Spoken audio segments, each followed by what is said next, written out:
Friends, அஸ்ஸலாமு அலைக்கும். இன்றைக்கி நம்ம பார்க்க போகிற ரெசிபி என்னென்னு பார்த்தீங்கன்னா மார்பிள் சாக்லேட் கேக் ரெசிபி தான் பார்க்க போகிறோம். இது ரொம்பவே சிம்பிள் அண்ட் ஈஸியாக நம்ம எப்படி செய்கிறது அப்படிங்கிறத பார்க்க போகிறோம்.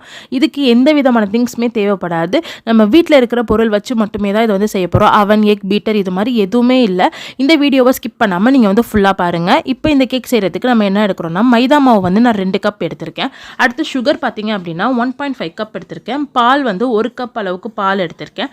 அது கூட ஆயில் பார்த்தீங்க அப்படின்னா அதுவும் 1 கப் அளவுக்கு எடுத்திருக்கேன். கோகோ பவுடர் வந்துட்டு 1/2 கப் அளவுக்கு எடுத்திருக்கேன். அடுத்து பேக்கிங் பவுடர் 1 டீஸ்பூன் எடுத்திருக்கேன். பேக்கிங் சோடா பார்த்தீங்க அப்படின்னா 1/2 டீஸ்பூன் எடுத்திருக்கேன். ஒரு மிக்ஸி ஜார் வந்து எடுத்துக்கோங்க. அதில் வந்து சுகர் வந்துட்டு ஆட் பண்ணிக்கோங்க.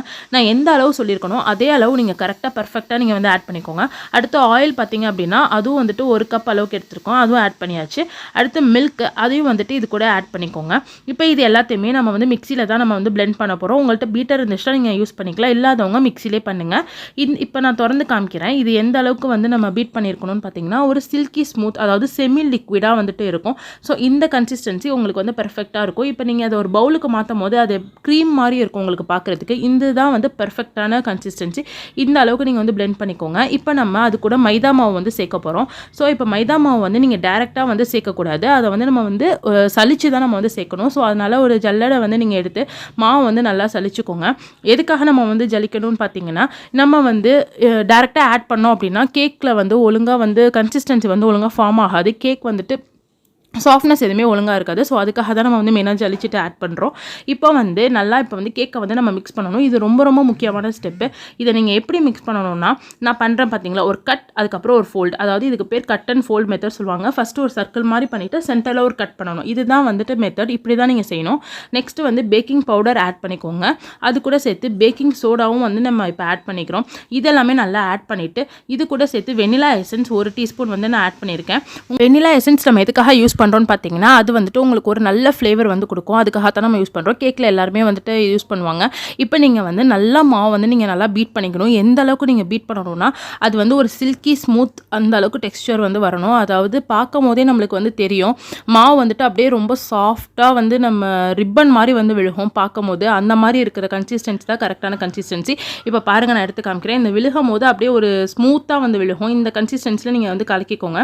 இப்போ இதை வந்து நான் ஒரு பவுலுக்கு வந்து ட்ரான்ஸ்ஃபர் பண்ணிக்கிறேன். பாதி மாவு வந்து ஒரு பவுலுக்கு ட்ரான்ஸ்ஃபர் பண்ணியாச்சு. இப்போ இந்த மாவில் வந்து நம்ம என்ன செய்ய போகிறோம்னா இன்னொன்று ஒரு பேட்டர் வந்து ரெடி பண்ண போகிறோம். பேட்டரில் நான் வந்து கோகோ பவுடர் வந்து ஆட் பண்ணுறேன்.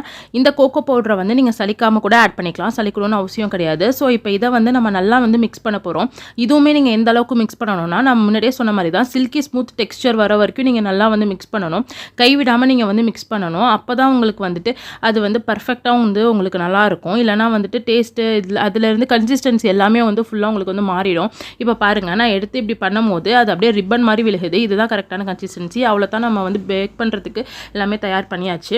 இப்போ உங்கள்கிட்ட பேக்கிங் ட்ரே இருந்தால் எடுத்துக்கோங்க. அப்படி இல்லைனா இந்த மாதிரி ஒரு சில்வர் வெசல் இருந்தால் எடுத்துக்கோங்க. அதில் கொஞ்சோண்டு ஆயில் வந்துட்டு விட்டுட்டு நல்லா எல்லா பக்கமும் க்ரீஸ் பண்ணிக்கோங்க. பட்டர் இருந்துச்சுன்னா நீங்கள் பட்டர் கூட யூஸ் பண்ணிக்கலாம். நான் ஆயில் தான் யூஸ் பண்ணியிருக்கேன். இப்போ இதில் நான் வந்து பட்டர் ஷீட் வந்துட்டு வைக்கிறேன். உங்கள்கிட்ட பட்டர் ஷீட் இருக்குது அப்படின்னா நீங்கள் அதை யூஸ் பண்ணிக்கோங்க. அப்படி இல்லைனா நியூஸ் பேப்பர் கூட நீங்கள் வந்து யூஸ் பண்ணிக்கலாம். ஒன்றும் பிரச்சனை இல்லை.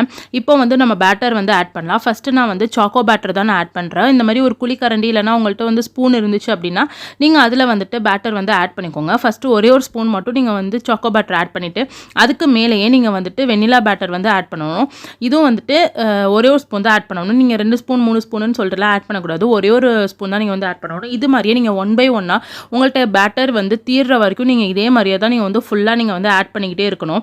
அப்போ தான் உங்களுக்கு வந்து அந்த கரெக்டான அந்த ஷேப்பு அது கூட இல்லாமல் உள்ளே இருக்கிற லேயர் வந்து கரெக்டாக ஃபார்ம் ஆகும். நீங்கள் 2 3 மாற்றி பண்ணிங்கன்னா உங்களுக்கு வராது. இப்போ நான் ஃபுல்லாக முடிச்சிட்டேன். இப்போ இதில் வந்து நான் ஹெர்ஷே சிரப் வந்து ஆட் பண்ணுறேன். உங்களுக்கு சிரப் வேணும்னா நீங்கள் ஆட் பண்ணிக்கலாம். அப்படி இல்லை அப்படின்னா உங்களுக்கு வந்து வேணான்னா நீங்கள் வந்து பண்ண தேவையில்லை. ஸோ இது ஆப்ஷனல் தான். நான் வந்து பண்ணிட்டேன். இது பார்த்திங்கன்னா ஃபுல்லாக வந்து உள்ளே வந்துட்டு இன்ஃப்யூஸ் ஆகிடும். இப்போ நம்ம வந்து நல்லா டேப் பண்ணணும். கண்டிப்பாக இந்த ஸ்டெப் வந்து நீங்கள் பண்ணணும். இல்லைனா ஏர் பபிள்ஸ் எல்லாமே இருக்கும். கேக் வந்து ஒழுங்காக வராது. இப்போ நான் குக்கரை வந்து 15 நிமிஷத்துக்கு முன்னாடி லோ ஃப்ளேமில் வச்சு நல்லா ஹீட் பண்ணிட்டேன்.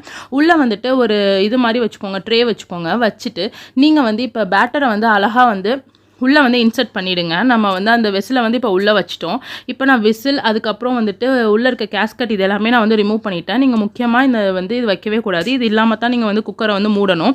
குக்கரை வந்து நல்லா நீங்கள் மூடிட்டு இதை வந்து ஸ்லோ ஃப்ளேம்லேயே வச்சுருங்க. ஹை ஃப்ளேம்லலாம் நீங்கள் வைக்கக்கூடாது. ஸ்லோ ஃப்ளேமில் வச்சு கரெக்டாக ஒரு 60 நிமிஷம் நீங்கள் ஸ்லோ ஃப்ளேம்லேயே வச்சுருந்தீங்கன்னா உங்களுக்கு கேக் வந்து சூப்பராக ஃப்ளஃபியாக வந்து ரெடி ஆகிடும். இப்போ நான் காமிக்கிற பாருங்கள், நான் 60 நிமிஷம் வச்சு எடுத்துட்டேன். ஃப்ளஃபியாக ரெடி ஆகிடுச்சு. இதை நல்லா ஆற வச்சு நான் இப்போ எடுத்துக்கிட்டேன். இப்போ ஆறுனதுக்கப்புறமா இதை வந்து நான் ஒரு பிளேட்டுக்கு வந்து மாற்றுறேன். இப்போ இந்த பிளேட்டில் வந்து நம்ம சேஞ்ச் பண்ணிவிட்டு இப்போ பொறுமையாக நீங்கள் வந்து மேலே டேப் பண்ணிங்க அப்படின்னாலே உங்களுக்கு அழகாக வந்துட்டு வந்துடும். நீங்கள் ஆற வைக்கல அப்படின்னா உங்களுக்கு கேக் வந்து உடஞ்சி வந்து விழுந்துடும். ஸோ நான் நல்லா ஆறுனதுக்கப்புறம் தான் நீங்கள் வந்து எடுக்கணும். இப்போ நம்ம கீழே இருக்கிற பட்டர் ஷீட்டை வந்து பொறுமையாக ரிமூவ் பண்ணலாம்.